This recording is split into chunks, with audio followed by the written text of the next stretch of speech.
When you check into a hotel and you present your ID, do you ever think that you're giving away far more personal information than necessary? The hotel only wants to prove your identity, but now they also know your age, weight, home address, driver's license number, and more. As soon as you hand it over, you lose control. We're often asked to give away too much of our private data. Once it's out of your hands, that information can become susceptible to hacking, the sale of your personal data, or a barrage of unwanted ads. But what if there was an option to verify your personal information without giving away unnecessary, critical, private details? Verifiable credentials, a pillar of Web 5, solves this. There are digital certificates of claims that are easily shared in a private and secure way. They can prove your legal name, age, ownership of an asset, or anything really. Verifiable credentials limit the amount of data you share to only what's required, and they can't be tampered with or faked. Let's reimagine how identification could work. With Web 5, the government issues a verifiable credential that proves your identity and lives in what we call an identity wallet. So now when you check into the hotel, you present the front desk with a verifiable credential and share only what the hotel needs. This establishes that you are who you say you are, without giving away more personal information than you'd like. Verifiable credentials make proving claims easier, more private, and more secure.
Hey everyone, how are Hello. you?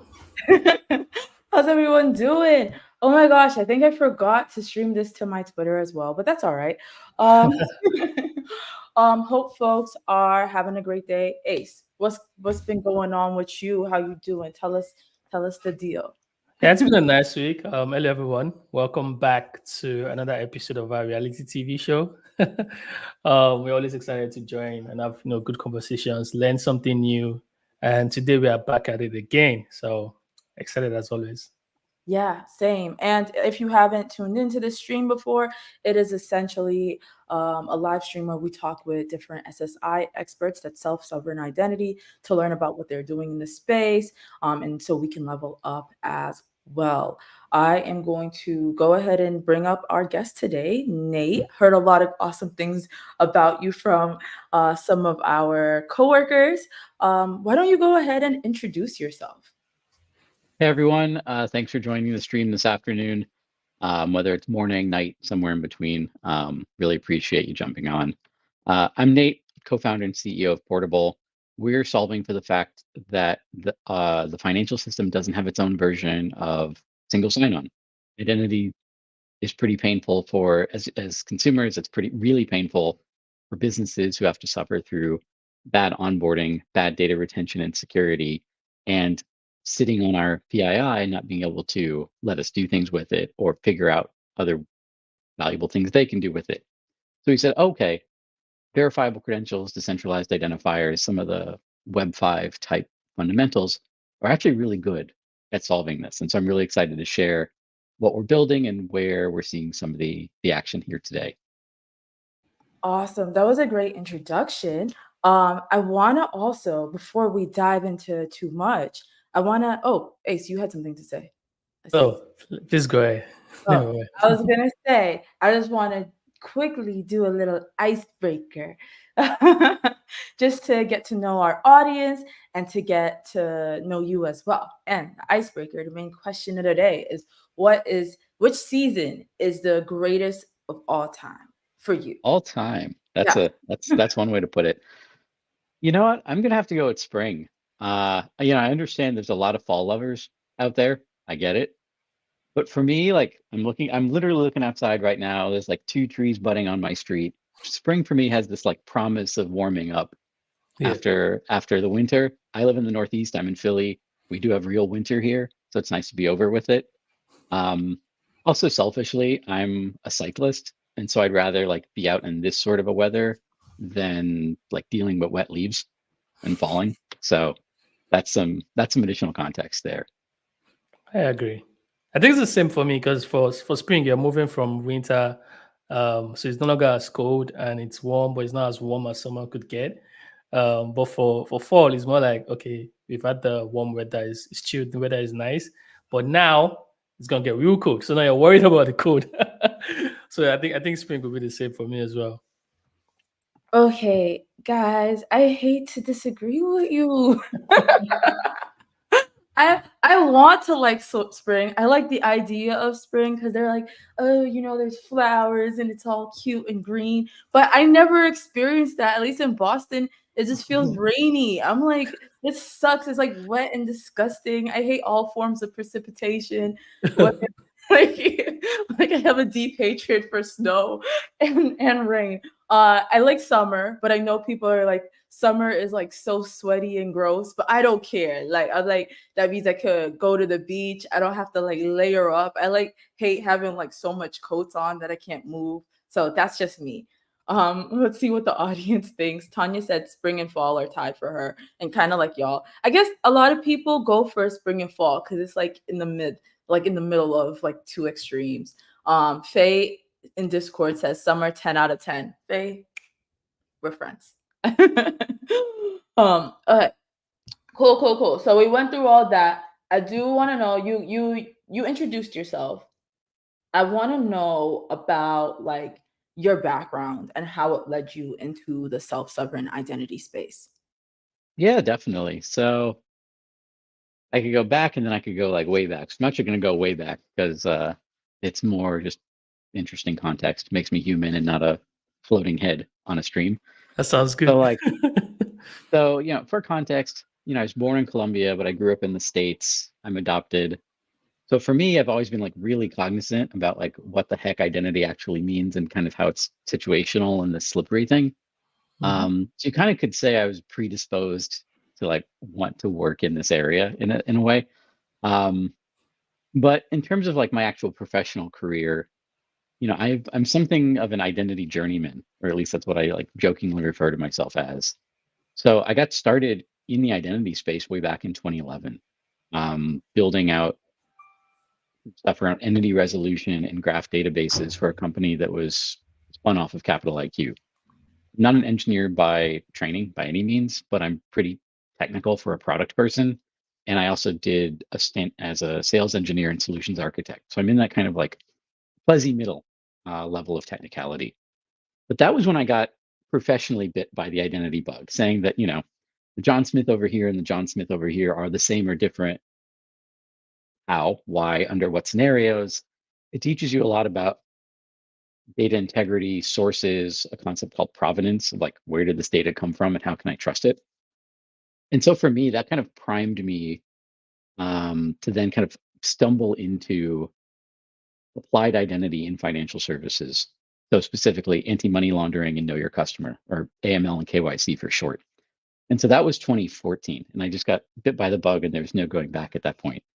So I worked for a bunch of startups for the next bunch of years that focused in on different pieces of the identity puzzle in finance, whether it's automating the like AML and SAR or suspicious activity report process from kind of a data management point of view, all the way up through building automated KYC and AML platforms for emerging markets, which was the last job I had before deciding to take the leap and start something of my own. So that's the background. I was kind of always in this space. And after seeing the very many ways that both KYC for consumers and KYB, or know your business for like B2B type stuff, is still really broken at like a low level around data management, data use, access, and sharing. I was like, okay, everyone loves single sign-on, everyone loves social logins. Why on earth don't we have something like this for consumer finance when places like India or Brazil or the EU are like light years ahead in terms of permission data sharing, open banking, and more enlightened approaches to like national ID systems that accomplish some of this in kind of a ubiquitous way. Meanwhile, the US is just kind of bumbling along with 40,000 different solutions to the same problem, all of which are kind of to very insufficient. So it was 2020. I was like, all right, I got my job. We're actually getting ready to be acquired after we raised our Series A in 2018. You know what? I'm gonna do this myself. We're gonna go for it. And so we did. And so I got this idea kind of rolled up in 2020, incubated it in grad school, popped out of grad school in 2022 with a co-founder and the beginnings of a team and some money, in a round led by the fine folks at Harlem Capital. And so we're coming up on our second birthday, in fact, almost to the day. And it's been an absolute wild ride figuring out what kinds of identity problems we want to tackle versus what kinds of identity problems we don't want to tackle as the Portabl team. Still very much in our early phases. There's a lot there, both in terms of like my background, how I kind of connected these dots in a weird, funky path, but I'll definitely pause there. Would love to know if you have any questions or folks watching have any questions, before launching into a little bit more specifics around like what Portabl does, what the heck is open banking, how do we get the two things to agree, so on and so forth. Yeah, also awesome story. I'm always what's it called? Conflicted if I should interrupt in the middle and just have a conversation because it's such an interesting story, and it's also very nice to see how everything connects to you. I think this might be a bit premature, but before we go into like what Portabl is, I wanted to also just have like a glimpse into your perception on choosing what problems to tackle. Because I mean, you've identified the problems, you have a solution in mind before you even start building out Portabl. So if we have like just a quick glimpse into, okay, these are the identity problems that you saw recognized, and maybe a process for you to identify this is what we want to solve, and this is probably something that we can get back to before we even get into Portabl itself. Yeah, so I've been thinking about this a lot lately. We're going to be doing some other kind of storytelling related stuff later this quarter. And at the time we started getting this thing going, which was basically 2021 into 2022, I think we can all agree that that was a really wild era over everything. Yeah. Pandemic, low interest rates, era of free money, all crypto everywhere is going to the moon at all times. So it was like really, really nuts. And I think that was really difficult for us actually, because we were really early to this idea of reusability in the financial services sector. And we had to be like, okay, what's the noise and what's the signal? And it means we ended up throwing out a lot on our path between like ideating and building preliminary technology and then going out and raising money in 2022. And these might sound like spicy takes to some folks out there, but it gives context to why we're specifically going after open banking and the kind of everywhere experience of like, everyday, fiat dollar based, digital banking type stuff. So we threw out a lot. For one, we decided not to go mobile first, even though about 64 to 66% of banking is done on mobile devices. We said, nah, people hate downloading stuff. We can't put that on people. There's other ways around this problem. Make it just work without worrying about like app store approval, storage on your phone, like that sort of stuff. The second thing, which, at me all you want, folks in cyberspace, we actually did not want to go crypto first. It was an era where it was just like peak chaos. And there's some really, really strong opinions about anonymity, pseudonymity, and identity. And we're like, okay, this dust has to settle. Let it let it settle. And so we thought about some other things closer to the more traditional realm. Great. Like, are there things that allow us to bridge Web 2 to Web 3? And the answer to that was like half yes. And we're seeing it come back around again in a different flavor around needing to prove stuff on chain or prove stuff to on off ramps, which becomes really important. At the time, we're like, let the dust settle. Also, with kind of throwing out consumer mobile via app, we also decided to park self-custody, which I know is like a really heretical thing to say in a lot of decentralized communities. But from the surveys we did, both with consumers and with financial infrastructure players, the current state of self-custody at the time when we were making these decisions in 21 and 2022, there was not enough standardized forms of account recovery, redress, and like a million questions in the fraud realm. So we said, okay, if we do this in a custodial model, we at least can provide kind of a network-based backstop to the businesses building on us and the people who want to use us to reshare identity. So we said, okay, custodial model, fine. Let's let it ride for a while. And then I think the final thing, which is a little bit more philosophical, is that 2022 was like super peak self sovereignty. Like people were like real real into like leaning really into the notion of like you own your data, it ain't anyone else's, like, stick it to the man kind of stuff. And we were like, all right, whether we like it or not, we still have a regulated financial system that has a lot of constraints. How do we solve for this problem without being like stick it to the man first in a way? So how do we think about these things in architecture, in positioning that make entities like the CFPB want to actually work with us and be interested in the technology that we're building, rather than them come away with a perception of like, oh, we're building some like shadow system because we can, which is not what we ever wanted to do anyway.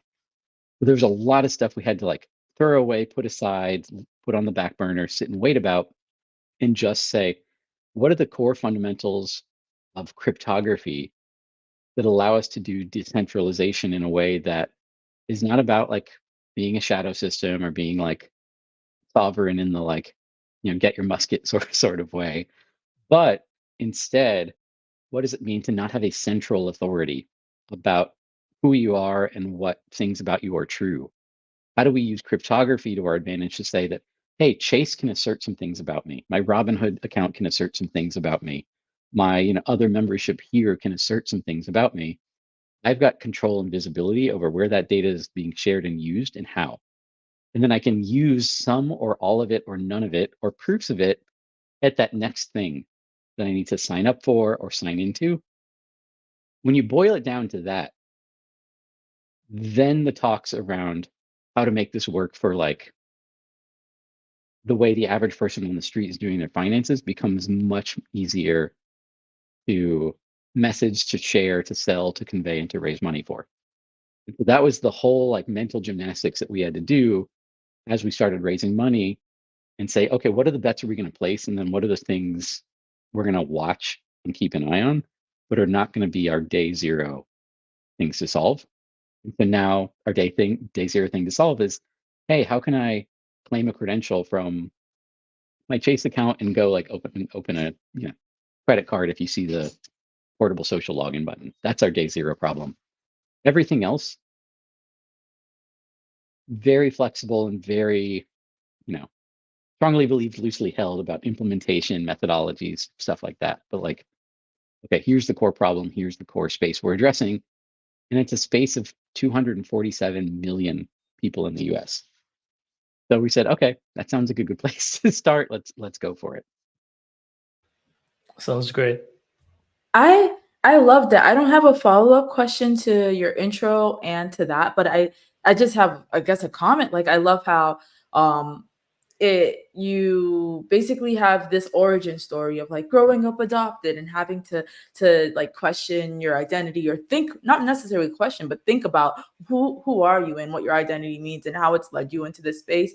Even Tanya made a comment in Discord saying such an interesting way to connect identity in a personal level early on. And also in your description of like how you thought about the company, I see a lot of synergies between your company and TBD, where we're thinking about like, hey, like we want, we don't, we're, I think you said something like bringing Web 2 and Web 3 together. That's very similar. And thinking about like, hey, we don't necessarily just want to like I think you said, bring your musket type of thing.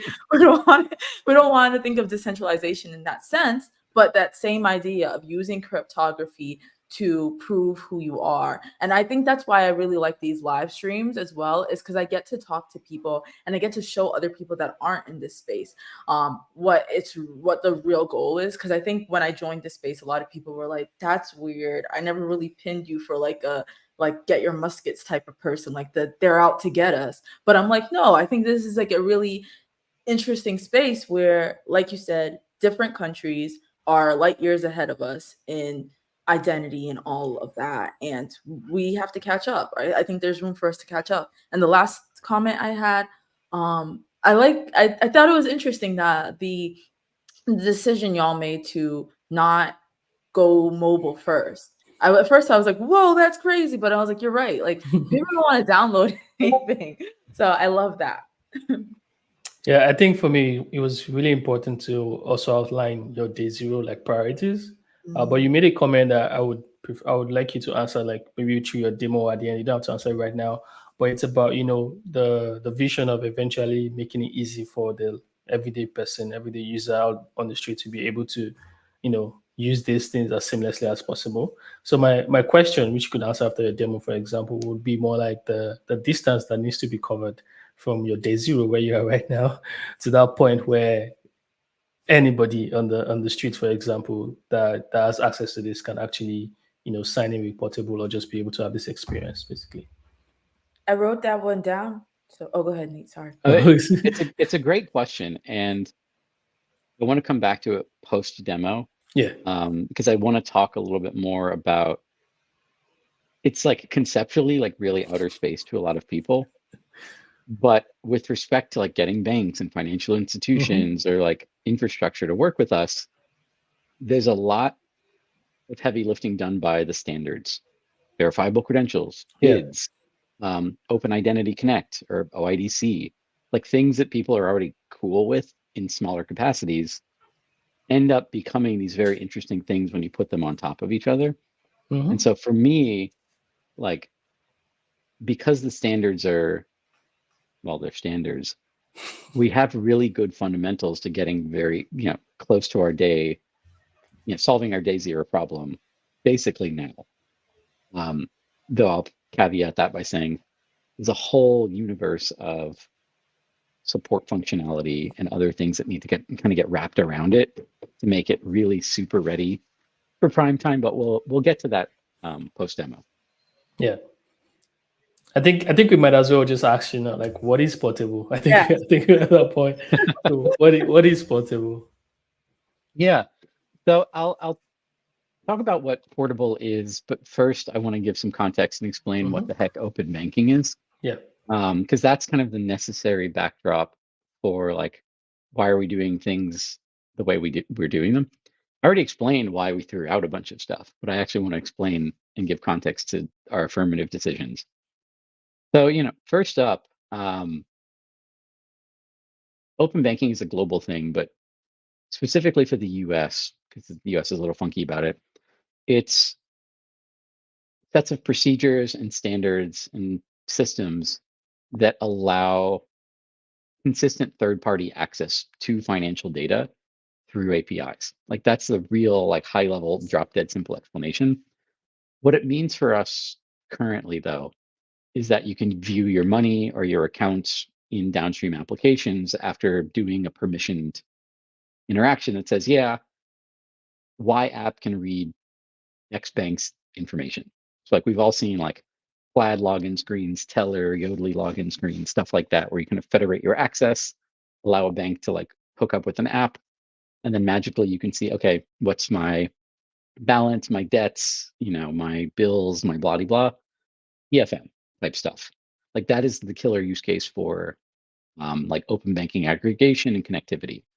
Fun fact, actually, Plaid 1,000 years ago, Zach and co set out to build a personal financial management app. And they said, wait, connecting to these banks is actually awful. Let's go solve the connection part instead. And they were right in doing so. And it's so impactful now because personal financial management and anything that sits downstream of a bank, whether it's a neobank like a Chime or a Stash, whether it's something like a Robinhood or a Coinbase, and the million of other things that sit downstream of your bank, all rely on open banking connectivity to do that stuff. What are your accounts? Read, write, move money. And it's more impactful than ever, especially now that we have this rise of real-time and non-card payments as well. So really putting ACH to work, and now putting real-time payment in FedNow to work. So you don't have to wait for like 3 days to send someone an ACH. So that's kind of the background on open banking. The funky thing about open banking, which is now sometimes called open finance, totally a step in the right direction, but it's just a step. And ID kind of sort of got left behind in terms of that financial connectivity. So what's Portabl? Portabl's solving the gap in open banking because you can't take your identity with you to other pieces of your financial life. We live in a set of regulations and technology where every business and every person is stuck verifying themselves to a certain assurance level from scratch every time. You want to go sign up to something, or heck, even if you want to like move from like a free to a premium subscription inside something, Coinbase is a good example. If you go to Coinbase Pro, I think you get KYC'd or stepped up. Like, it's frustrating for people. It's a cost center for businesses. Everyone is kind of left a little PO'd, and the data is left vulnerable for a million different reasons. So in the simplest terms, Portabl exists to solve for single sign-on for fintech, and it rests firmly on the innovations in decentralized ID, aka reusable ID, aka SSI. And that's what our core is built on. But I think SSI alone doesn't solve the problem because the financial system is too complicated. So what makes us pretty unique, and the demo will give you glimpses of some of this, is that we combine traditional KYC, non-document KYC, anti-fraud tooling, onboarding, optimization, and ecosystem tools that allow people who want simpler identity experiences to finally align incentives with the businesses who want better onboarding, who want safer conversion, and want to build new identity experiences, or even like monetizable identity experiences with simpler user interactions and better user permissions. So that's kind of where we sit. We said, okay, let's build single sign-on up from scratch again with different fundamentals, allow people to do the thing, some of the examples that I mentioned. Hey, I'm going to use my Chase credential, go join something else. I'm going to use X and Y credentials, prove my age for this really lightweight thing. I need to go prove somewhere else. That's why we exist. Those are the problems we're solving. Some of it's being solved elsewhere in the world already through non-decentralized means. So Aadhaar in India is a national digital identity scheme. Bank ID in the Nordics is a federated identity scheme that uses your bank verified data through an OIDC connection that allows you to go prove stuff elsewhere. The US is big and messy and complicated. And so, we're taking the bet that decentralized technology is really the right way to solve this for privacy reasons, for trust reasons, for regulatory reasons. And as counterintuitive as it sounds, for simplicity reasons, because the kind of current state of API spaghetti is not going to get us there. That's awesome. It sounds really, really like I've read what I saw on the website, but like hearing you explain it like adds like an extra like dimension. I would love to. Are you ready to show the demo? I really want to see like how it looks visually. Yeah, I can do some quick walkthroughs.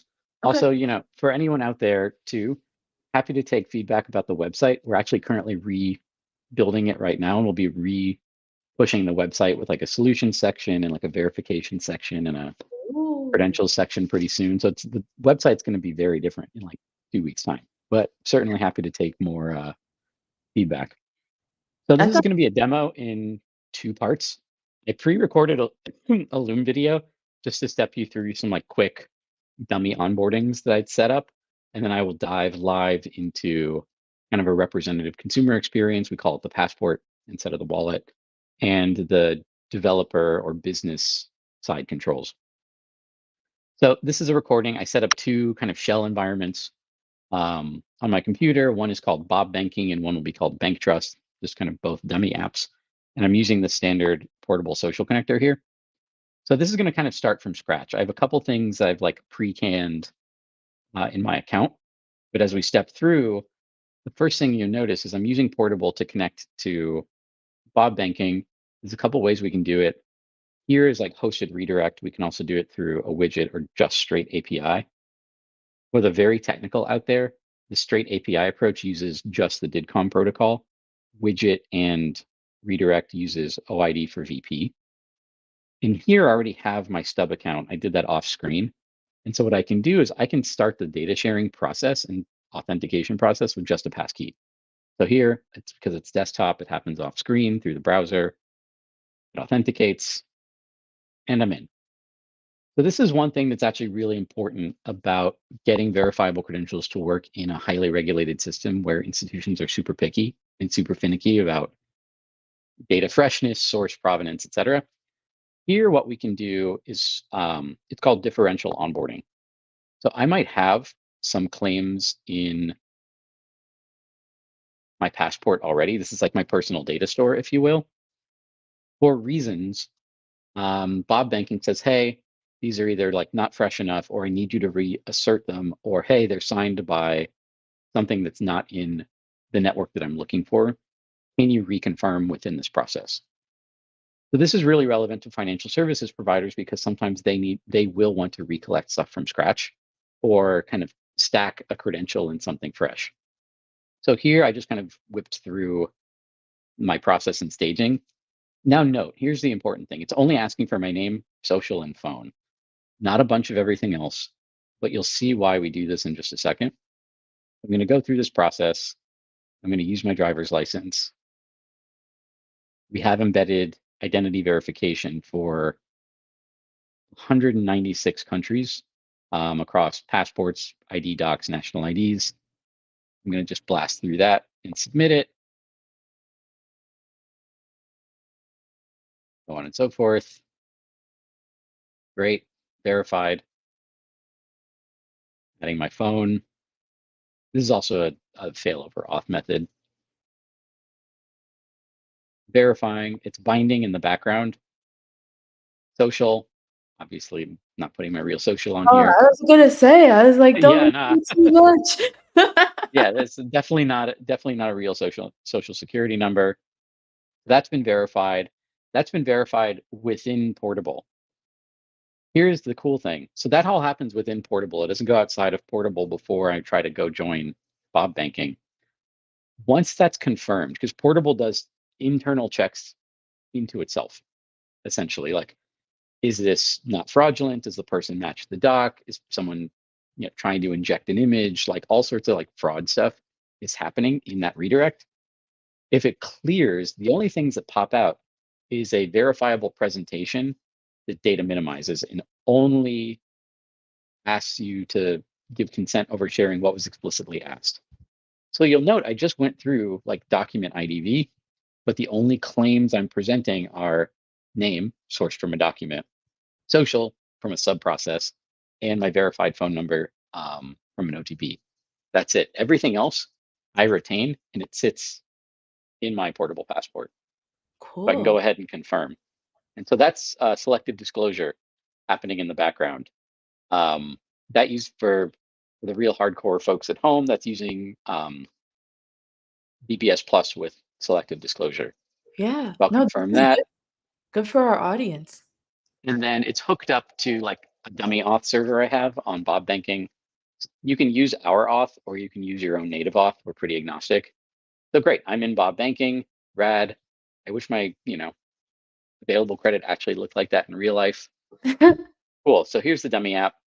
I've set this up in a way where I just want to be able to demonstrate what it's like to do an internal step up. So this is something that we've picked up from how KYC processes and procedures are done like present day. Sometimes you need to onboard someone with X and Y. Sometimes you need to progressively onboard them, which means let them in the door with X and Y. But if they need to access specific features, go verify Z. And so we've simulated that here. I've shared one type of credential. Great. I'm going to go reshare data again for some sort of internal step up. In real life, this could be months apart, but in here, it's about 10 seconds apart for the sake of demo. And you'll see I just get to reuse stuff. It's great. I don't have to recollect. It's credentialized. Again, just pass through and share through presentation exchange. And it clears. Well, I'll take a second to clear. And then the last part of this demo here is great. Now I'm like fully vetted inside Bob Banking. Bob Banking is giving me a credential offer. Great. There's a bunch of different ways you can do credential offers in Portabl. You can issue directly in a process. You can do a kind of claim-based process with our widget or embed the API. You can also send an out-of-band offer as well. So onboard someone straight away with our tools or without. And if you say, hey, use Portabl to remember this data later, that's all you need to do for your like incumbent systems. And it can shoot a secure text or shoot a secure email to your verified applicant saying, hey, we've issued you a credential for XYZ app. We've partnered with Portabl. We want you to use this data elsewhere. So it's really, really flexible and like quite atomic in terms of both the verification processes and then any issuance processes coming out the other end. So great, I claimed my identity. I'm going to speed ahead a little bit. I'm going to go back into my own passport. And you can see that, whoops, we're on 1.2x. Here's all the data I verified when I was setting up the verification process through the redirect loop. Name, birth date, driver's license, social, like all that jazz. Some dummy data also, because this is a UAT environment. Great, that's nice to know. But what did I share with Bob Bank? I need real honest visibility in terms of all the data that's mine. What is the subset that I shared with Bob Bank and permissioned to go on board? And there we have it. I just did name, social, phone, and I'm on testnet. So I can see that, okay, this was assigned with keys both way. Here's my did for the specific process. We're on testnet, so we're using short dids. We use long dids in a few other places as well. I'm not the best person to explain where we use short and long and under what circumstances. That's all right. So, if anyone's curious, check out our docs. We'll be adding a lot more to docs in Q2.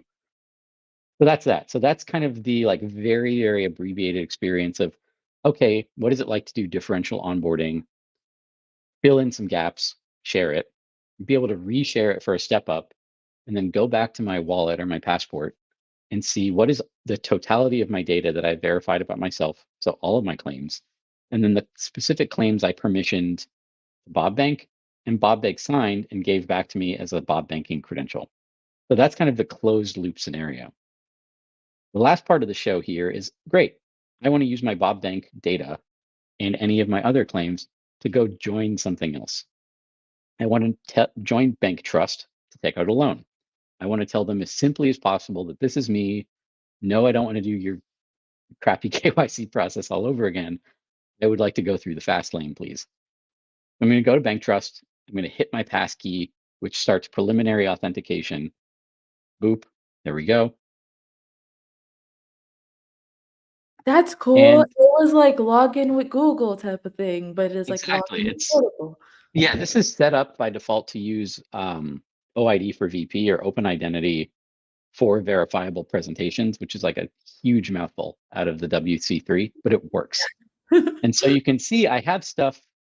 This I've cross-validated. So in the way back end, my name is signed by Portabl. My name is signed by Bob Banking. My birthday just signed by Portabl.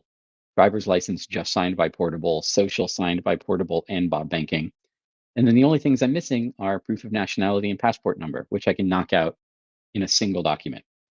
So this is the real power of like verifiable credentials applied to this concept of step up or differential onboarding.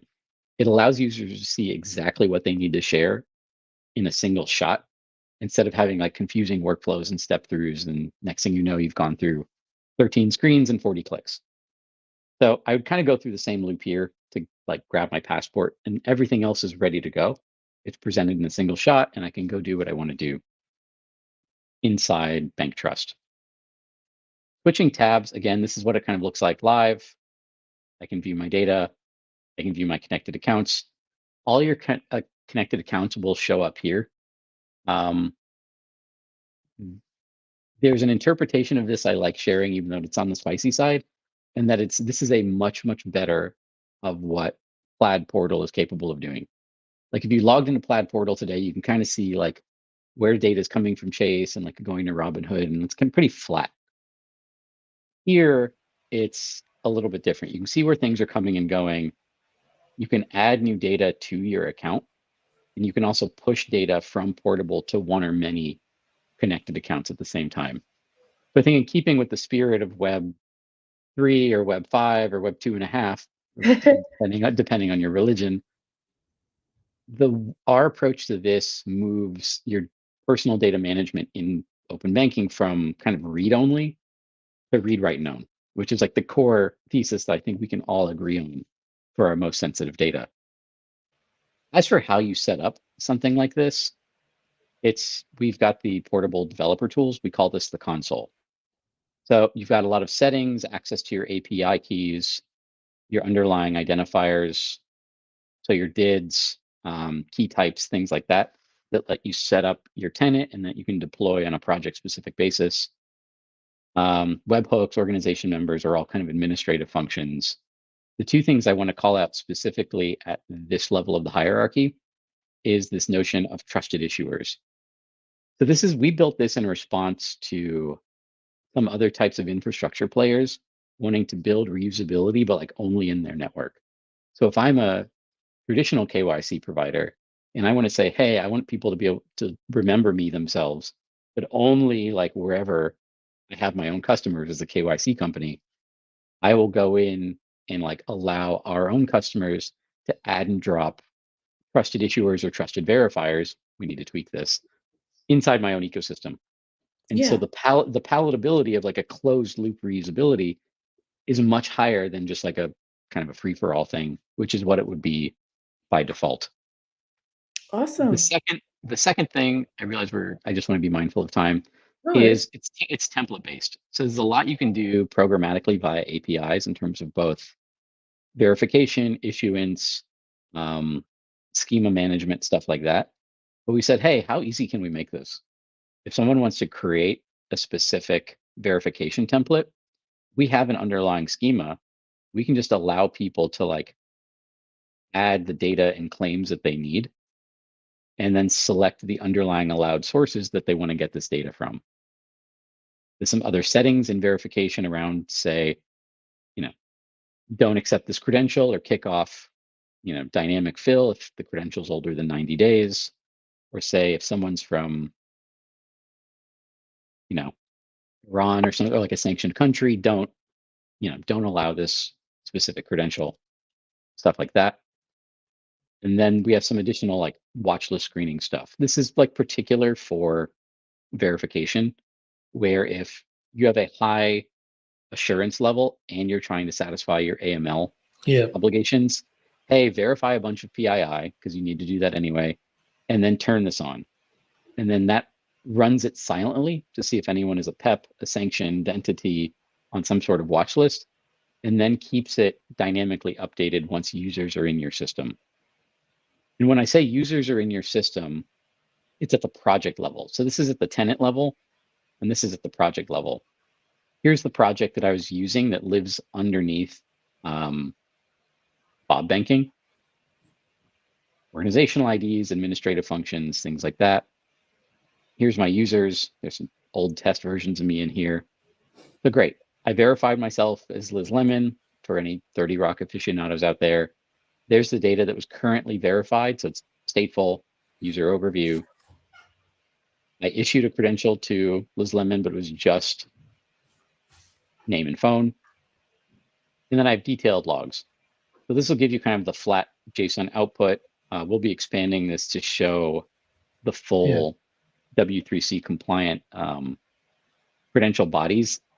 We took it out for now because it's like actually quite overwhelming to have the JWTs and the proof and everything else in there. It's a lot of almost information. indecipherable. So we Yeah. said, okay, Imagine. let's make this simpler for people for now. Issuance, again, issuance can use a different data profile from what you're verifying.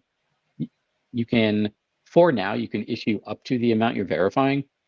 We're going to be changing this in Q2 in response to some other product feedback we have around, hey, I have my own information in here anyway that I want to mobilize into credentials.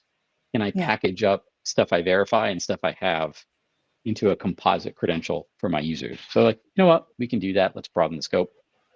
And then just some auth settings. So if you want to use our stub authorization, that's fine. Otherwise, roll your own.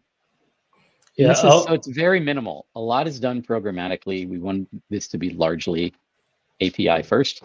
Yeah. But that's where we are right now. We That get is a lot of amazing. feedback all the time. We've got a lot of stuff on the roadmap at the API level, at the protocol level, at the UX level. That keeps us busy. We're only a team of 6, but we've made a pretty big impact. I can't talk a lot about the businesses we're teaming up with yet, but I can say we just finished our residency in the MasterCard Start Path program, and we do have stuff on deck with MasterCard, which is super, super exciting. And I think net, I can say we're working with businesses where the number of like identities involved range from like the 10,000s up through the like ones of millions per customer. That sounds exciting. Yeah. I was actually gonna ask something very similar to that, but you can just answer whichever part you're able to, because I wanted to take you back a bit to like the trust aspect. And we had a question from someone on Discord, like, from Faye, have you worked with any notable banks thus far? But I think you adjusted a bit. So my question was gonna be more like, in terms of trust, because I mean, I just went through some of this, verification ID stuff today with some apps, and it's frustrating. And I like the entire idea of not having to do this over and over again. But it also means that these businesses or banks or whatever the case is also trust you as an entity to be able to, verify stuff like this for you to be able to work with them. So I was gonna ask, in terms of trust, how does that work for you as a business, as a product to want to, onboard some of these organizations? And just asking that question took me straight to the next question, which is like, if I understand correctly, a user authenticates with Portabl via passkey, and Portabl stores users' design credentials on your server, because I think that also boils into the trust part, right? So how is this handled, and how is this trust communicated in general to the organizations? Yeah, this is an awesome question. So I'll talk about the quote unquote small use case first, about how do we keep our users safe? How do we keep businesses safe? And what does that mean in terms of like moving data around or allowing people to move data around, because we're not touching it, strictly speaking. And then I'll talk about like what standards and security things do we have to contemplate for this to work. So first, in the narrow case, one thing that tends to get like brushed under the carpet with this stuff is that it's not just like passkeys for auth. We have things like silent auth and SMS fallback, but it sounds a little strange, but we actually have redundant authentication, and there's a reason for it. So if I'm using my Portabl account to like go join something, it's a little bit different from just like getting in and out of my Portabl account, which is multi-factor by default. Once you set it up, you can prefer passkeys. But if I'm using, if there's like construction on my street or something, that's Philadelphia for you. We can hear it. No worries. All right, even better. So if I'm using my Portabl account to go join something, here's kind of like a rough sequence diagram of like what authentication looks like. So I go to, let's say XYZ app, but there's a lot of apps with XYZ. So I go to XYZ app, join with Portabl. Depending on whether the implementation is OIDC based or API based, I'll still have to authenticate into Portabl. So that's the passkey part. that secures the session. That's different from securing the actual information transfer. And this is where if you're drawing a sequence diagram here, this is where it gets interesting. Because after FIDO auth, which is session, to say, I'm at blah, blah, blah app, the next thing that happens is DIDCOM. So I have a DID, the business has a DID. They're the unique identifiers. We use DID ION for the folks at home, which is based on a side tree protocol, L2 on Bitcoin. But DIDCOM happens. And DIDCOM is really magical because unlike TLS, it enforces two-way authentication. The blah, blah, blah app has to cryptographically prove that they're blah, blah, blah app to me. I have to do the same to them before anything else happens. So like this could be a secure session, or like this could be a business impersonating blah, blah, blah app. Now, granted, the passkey will also fail for that. But let's say like I did an SMS or no TP that got intercepted. And now I'm trying to do DIDCOM with a fraudulent business. DIDCOM will fail because it's not the DID that real blah, blah, blah company is assigned. So that's the second layer of authentication, and it's reciprocal. So that's what I mean by saying we have like session auth, which uses FIDO. We have information exchange authentication at the DID layer. And only when those two things are successful, we can say, okay, great. Now blah, blah, blah app can issue a presentation request, which asks its tenant to tenant. So blah, blah, blah app will send the request saying, hey, applicant, I'm requesting A, B, C, D, E, F, G claims based on the schema that I'm using in the Portabl network. Me as a user, everything happens silently. Will tell blah, blah, blah app whether or not I have values that fit their requirements around like source, signers, freshness, etc., without revealing the actual underlying strings. It just says, yeah, I've got this stuff for you. That's the first part of presentation exchange. The second part of presentation exchange is sort of the thing that you saw in the demo, like, here's a list of data points, here's the stuff you've got, here's the stuff you don't have. The demos showed stuff very explicitly. It's like real claims material, a name and address, stuff like that. Depending on the configuration of the presentation definition and the claim structure, you can ask for like straight up information. You can also ask for something we call derivative proofs. This is kind of our like lightweight way of solving for ZK without having to do all ZK. It's like proof of over 18, proof of over 21, proof of over 25, like resident of state, kind of these binary things that we create ourselves after we have successful parent processes complete. But all that's available to the business to configure however they want. And then the way we show it in that screen will be like, hey, you're sharing address, you're sharing name, which is stuff that you've seen. For a different case, you may see proof of being over 18, source, driver's license, stuff like that. Awesome. I submit that, then the business says, does this fit with my configuration in Portabl? And then the last thing from like a compliance standpoint is we have open-ended webhooks that listen. The reason why we do this is that there are times where the business consuming a user through Portabl needs to take a piece of information and go hit an external database. It could be like LexisNexis, it could be the social credit score, it could be something we don't have. But if we're plugged into like their Alloy deployment and we're just like a piece of the puzzle, we just need to have our webhooks listen for the business to render a decision, a yes and no or a maybe, something like that. And then the process completes. So you can use Portabl in a close-ended way like the demo.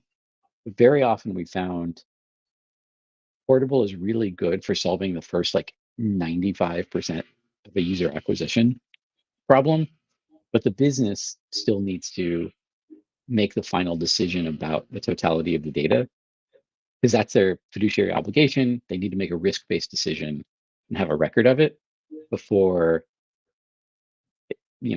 terminating the process or completing the process successfully, hitting authorization and like writing the user to their user table or whatever they want to do with it. Awesome. So that's kind of how the whole, I just realized I walked the audience through a whole sequence diagram. I hope that wasn't too much. Yeah. No. It's only So I do want to I think it's been really informative, especially demo. I think it was good for people to see like how is selective disclosure used. But I know we only have like 6 minutes left. I think we're probably going to go over time, and I don't want to go over too much time. I want to continue to make sure it's a conversation with the audience. I know one of the questions, and I think you said you couldn't really reveal which financial institutions you were working with. So I have a follow-up to it, and we can keep it like concise in a way, right? So Faye was asking what notable banks you've worked with, and instead, since you said you can't reveal it and you can say you're part of the MasterCard program, how do you get banks to agree to integrating with something like this? I think banks and financial institutions are usually slow to move. So like, what's the short version of the strategy? Yeah, so the common denominator between MasterCard and one decently large bank that came to us directly is not actually about user onboarding, because for user onboarding to really work, you need to either prime the network and get people in the network, one, or two, have a need to use us for great onboarding because you have a source of people coming from somewhere else. The common denominator for MasterCard and a couple of other like larger cases we have is not about like the verification or the KYC wars. It's how do we get in on the issuing wars? And that's the thing. Like, how do we issue credentials to allow our users to get new superpowers in our own network or with our partners? And that's the important thing. Because if I can then take some sort of MasterCard credential from a specific program and go do something more simply and securely at a merchant, a partner, something else, that's pretty magical. And that's a big unlock for MasterCard itself, a potential merchant who may want to use like ACH that's bound to an identity, stuff like that. So the magic we're seeing is coming from issuance and building these identity networks. And that's great for us from like a strategic perspective because it allows us to avoid the like KYC onboarding knife fight a little bit, because that space is really, really crowded. Yep, that's true. So you can stand out a little bit more. Maybe one of the last questions I'll ask, and I'll let Ace do comments too. Is like, just do you have any predictions for the future of reusable identity in finance? And keep it to like maybe like bullet points. Like, I think this will happen, that will happen. Hey. Ooh, I think it's gonna. So I guess so. All right, let me think about how I want to like order my hot takes here. I think one, MDLs are here to stay, but they're going to take forever and a day to become normalized. That's one. Two, MDLs is in mobile driver's license, you said? That's right. Interesting. Like, nice. Like they're really useful. They're compatible with verifiable credentials, which is even better. I think the issue is we live in a country of 50 states. We're never going to have that's another spicy take. We're never going to have a national ID program. As a result, it's going to fall to private companies or public-private partnerships to build either wallets or walletless experiences that allow these new formats to be more widely used. So that's the first thing. Second spicy take is, whether we like it or not, Google and Apple are really well positioned to facilitate other kinds of identity interactions. Yeah. There will be more antitrust stuff around both Apple and Google and their ownership of the identity ecosystems, which is why you should expect to see more non-mobile first implementations that don't want to give more control to Apple and Google than things like multi-device FIDO keys already do. 100%. Like, Apple and Google are here to stay. You can't beat them, so you kind of just work with them. But I think there will be implementation styles that become less reliant on them as like mobile device operators. Awesome. If I may add quickly, you did explain this a bit, but I think I missed it, and it was related to this question earlier. I just want to like touch quickly because we're almost out of time. As a confirmation, where is this data stored? Like, for once you processed it and all of those things, some of it are issued as credentials, but on Portabl's end, where is this data stored?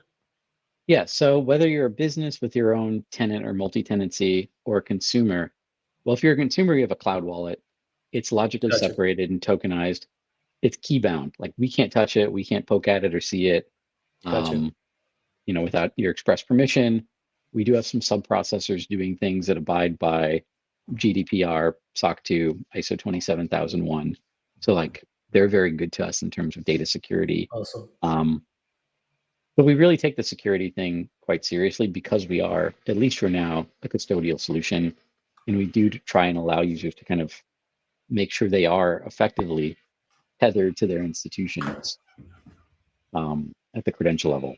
It's a hard one. Like I think this is the best way to solve this for now, subject to change. Awesome. We Thank have you. one more question from the audience that asks, are you planning to partner with other companies other than banks, like maybe hotels, social media, government? Hotels and social media, probably not, but I could see a good argument to doing some government stuff. I think there's already some projects in place outside of the Portabl universe, like California, Ohio, et cetera. Some of it uses MDL, some of it may use verifiable credentials. Again, this goes back to the like push and pull and red tape of the fact we have 50 states. States will have their own implementations of things like MDLs and maybe VCs. And then you have the whole separate funky space of things like login.gov, id.me having kind of monopoly power over access to like tax and government services, stuff like that. So what does change look like for those things at the federal level versus the state? It's a lot. We're watching it. We're having interesting conversations, but there's like lots of technical overhead. So like being FedRAMP certified or state ramp certified with our like verification sub processes, that would have to happen. And then two, it's just like a lot for a team of 6 to bite off when we can Right. move more nimbly in like a pure play open banking scenario. That sounds good. Awesome. I think we'll switch into our like more fun questions. I really appreciate your demo and the fact that your 6-person team just made like such a vibrant application. It's very robust. There's a lot like going on in it, and I'm impressed. All right, so first of the questions is, what's your favorite food? Oh, this is a tough one. I hate this. I actually hate this question. So another fun fact before we get too tight on time, I almost dropped out of college to go to culinary school. Like I really love food. If I could like retire into cooking, I would. Oh wow. So picking a favorite food is like a very fraught question for me. I can see why. I think at the end of the day, I'm a real sucker for rigatoni vodka. Like Ooh, me too. straight up. That was a good one. I love it. All right. Other question. If you could have any superpower, what would it be? Oh, I'm gonna pull one from my like past kid grew up on Toonami self. So if any of you like out there like grew up in the 90s and like watched like Dragon Ball Z on Toonami, then you might know of what is Goku had this power instant transmission. You can basically teleport from place to place. I would do Yeah. that. Because like Yeah. I live in Philly, I need to go to San Francisco, I need to go to New York.